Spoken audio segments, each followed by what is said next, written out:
Friends, we are very happy to inform you that e-modules are prepared for B.Ed program at Telangana by the School of Education, Osmania University under Pandit Madan Mohan Malaviya National Mission on Teachers and Teaching Scheme MHRD New Delhi. It's indeed our pleasure to share with the teacher educators and the prospective teachers and get maximum benefit out of it. It's a first of its attempt by us. We continue to add many more such lessons to share with you all. I am Dr. B. Bhagyamma, working as Assistant Professor in Department of Education, Osmania University. Today I am going to discuss in Pedagogy of Social Sciences from Unit 1. The topic is linking child's natural curiosity and natural phenomena like weather, flora and fauna, spatial and temporal context, important social and economic temporal context. Modern humans evolved and have lived in intimate contact with nature in the savannas and forest for almost their entire 1,20,000 years history. So the cultivation of plants and the domestication of animals allowed our ancestors to dwell in permanent settlements, to expand their population more rapidly, thus beginning a long, sad divorce from nature. It was not until recent history that most people lived in cities. But even until very recent history, still grew up with intimate contact with nature. Throughout most of history, when children were free to play, their first choice was often to flee to the nearest wild place, whether it was a big tree or brushy area in the yard or a watercourse of woodland nearby. 200 years ago, most children spent their days surrounded by fields, farms or in the wild nature at its edges. By the late 20th century, many children environments had become urbanized. But even then, as recently as 1970, children had access to nature and the world at large. But even then, as recently as 1970, children had access to nature and the world at large. They spent the bulk of their recreation time outdoors, using the sidewalks, streets, playgrounds, parks, greenways, vacant lots and other spaces left over during the urbanization process or the fields, forests, streams and yards of suburbia. Children had the freedom to play, explore and interact with the natural world with little or no restriction or supervision. Babies are born learners with a natural curiosity to figure out how the world works. Curiosity is the desire to learn. They are very curious. It is an eagerness to explore, discover and figure things out. Parents and caregivers don't have to make their children curious or push their children to learn. In fact, research shows that it is a children's internal desire to learn their curiosity, not external pressure, that motivates him to speak out new experiences and leads to great success in school over the long term. Curiosity is something all babies are born with. They come into the world with a drive to understand how the world works. A newborn follows sounds, faces, and interesting objects with her eyes. An 8-month-old shakes a rattle and then puts it into his mouth to see what this object can do. A toddler takes a stool to reach the countertop where the phone is, a toy she loves to play with it. A 2-year-old pretends she is the garbage collector and puts all her stuffed animals into the laundry basket, garbage truck, to figure out what it feels like to be in other person's shoes. Objective and methodology. The main objective of this paper is to highlight the linkage between child's natural curiosity and natural phenomena. We used both primary and secondary data for this research. Children's extinction of experience. The lives of children today are much different. Children today have few opportunities for outdoor free play and regular contact with the natural world. Their physical boundaries have shrunk due to a number of factors. A culture of fear has parents afraid for their children's safety. In 2004, the study found that 82% of mothers with children between the ages of 3 years to 12 years identified crime and safety concerns as one of the primary reasons they don't allow their children to play outdoors. Children's lives have become structured and scheduled by adults who hold the mistaken belief that this sport or that lesson will make their young children more successful as adults. A childhood of unsupervised loitering, wandering and exploring has been replaced by a childhood of adult supervised and scheduled improvements. The culture of childhood that played outside is gone and children's everyday life has shifted to the indoors. Not only have children's play environments dramatically changed in the last few decades, but also the time children have to play has decreased. Between in the year 1981 and 1997, the amount of time children ages 6 to 8 years in the US played decreased 25% by almost 4 hours per week, from 15 hours a week to 11 hours and 10 minutes. During the same period, the time they spent in school increased by almost 5 hours.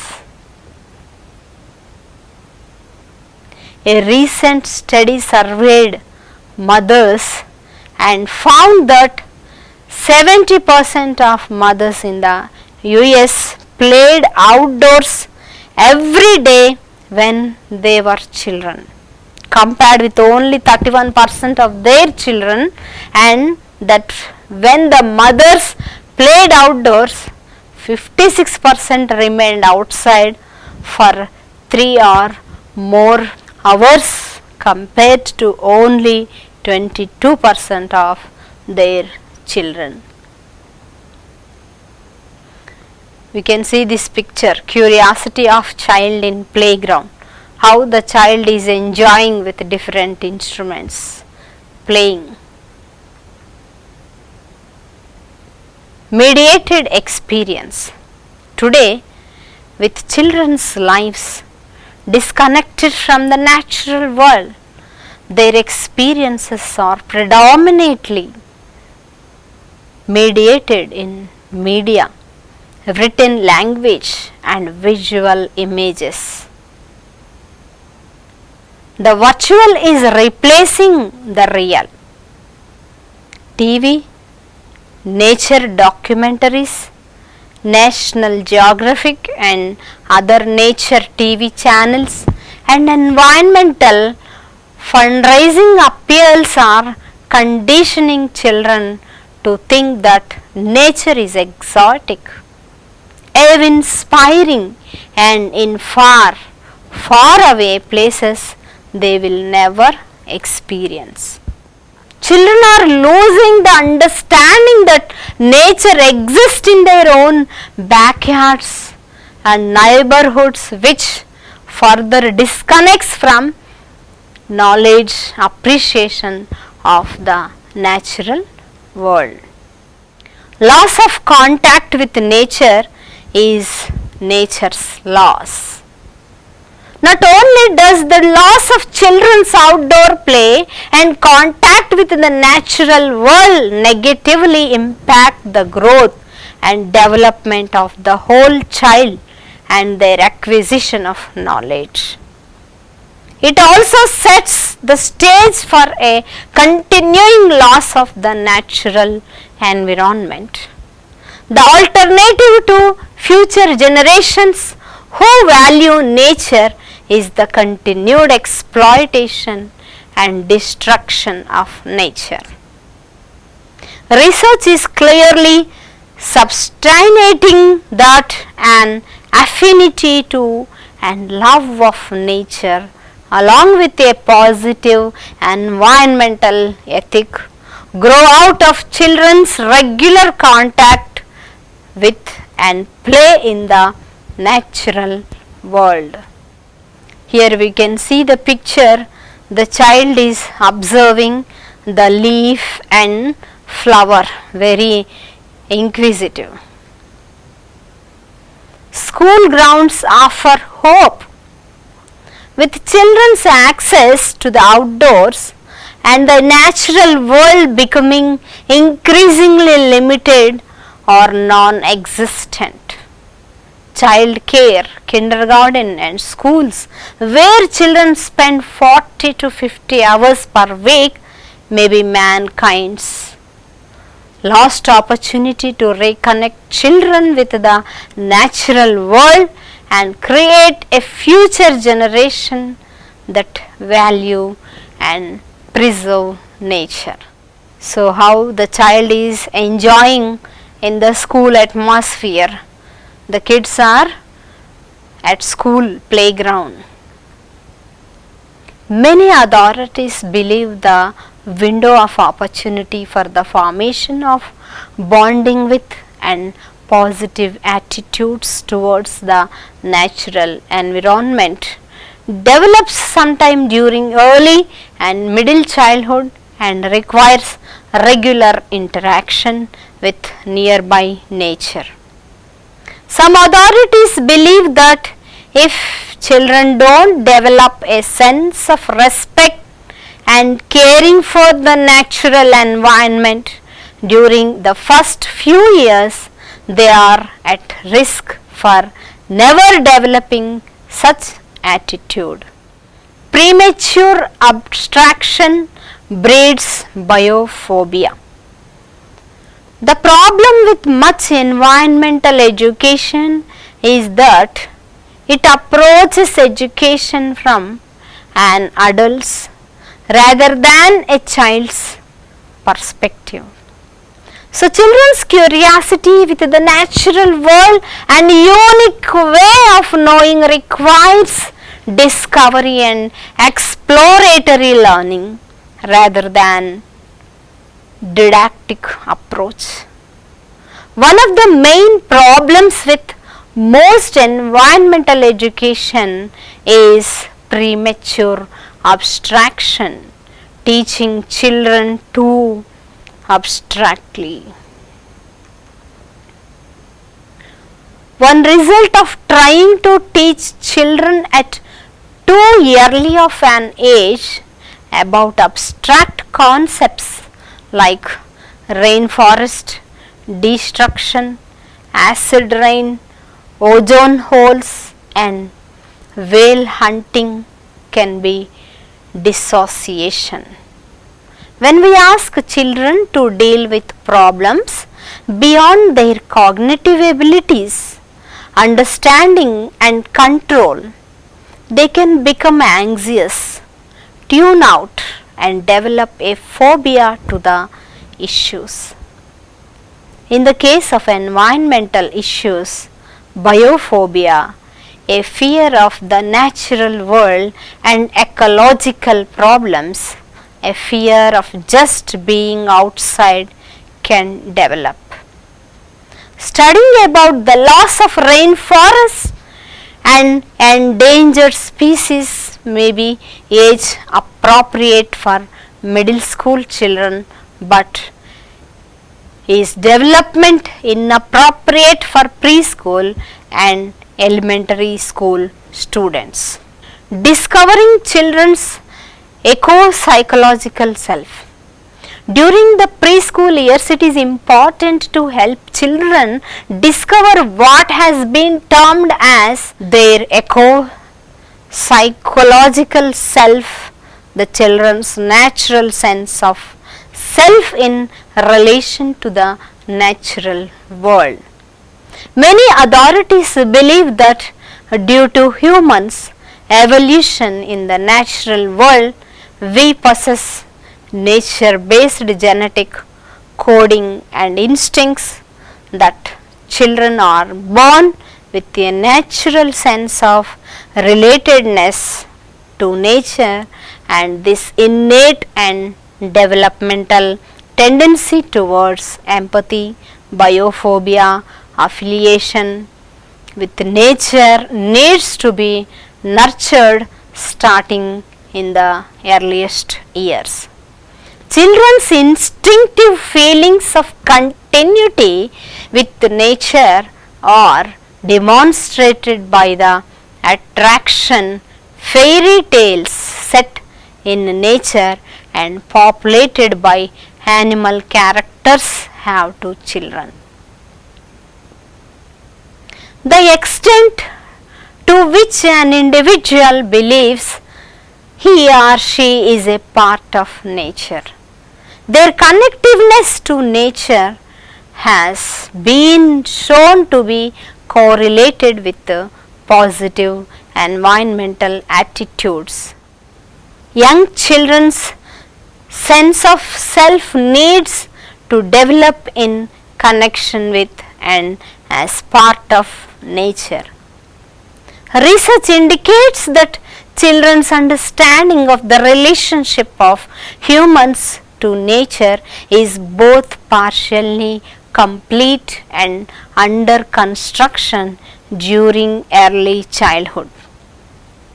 Children's development with little or no regular contact with the natural world is seen as a process of socialization by which children come to see themselves as separate and not a part of the natural world. The naturalization of playgrounds. Fortunately, there is a growing movement in North America to transform the paradigm for playground design in preschool and kindergarten settings from barren areas of grass, asphalt and wood chips with manufactured equipment into naturalized environments for children's play, exploration and discovery. Basic components of naturalized play environments for young children include According to White and Stokely in 1998, they said water, plentiful indigenous vegetation including trees, bushes, flowers and long grasses that children can explore and interact with. Animals, creatures in ponds, butterflies, bugs, sand and best if it can be mixed with water. Diversity of color, textures and materials.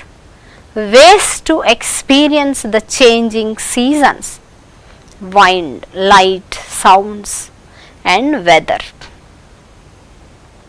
Natural places to sit in, on, under, lean against, climb and provide shelter and shade.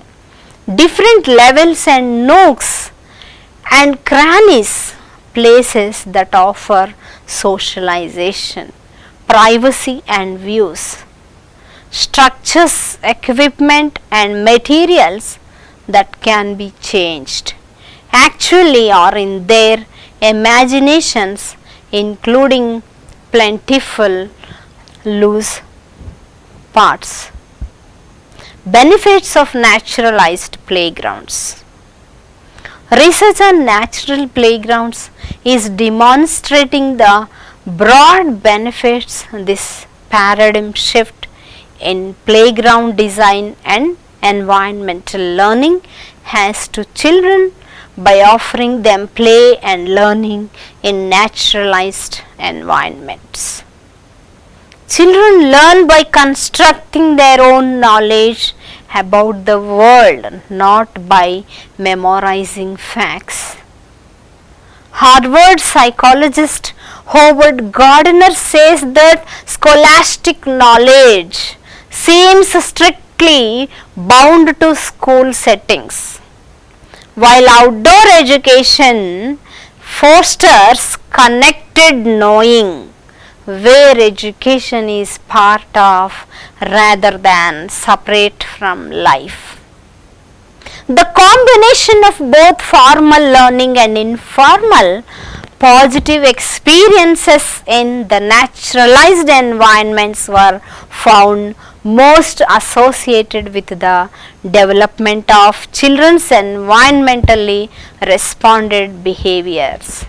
In addition to the opportunities of children to develop an environmental ethic through regular contact with nature, natural environments offer children many additional benefits. A growing body of literature shows that the natural environment has positive effects on the well-being of adults, including better psychological well-being, superior cognitive functioning, fewer physical ailments and speedier recovery from illness. Research provides convincing evidence of the more profound benefits of experiences in nature for children due to their greater plasticity and vulnerability. The child is playing a game among between trees. So the child is observing every different colors, leaves, species, different. Conclusion. Children and society as a whole can benefit significantly by maximizing the formal play and learning opportunities that naturalized outdoor play environments offer young children. Naturalized outdoor early childhood environments are places where children can reclaim the magic that is their birthright, the ability to grow and learn to their fullest in their unique experiential way through the joy of exploration and discovery in the natural world. But perhaps even more important, naturalized playgrounds offer the hope that will develop the environmental values to become the future stewards on the earth who will preserve the diversity and wonder of nature. Thank you.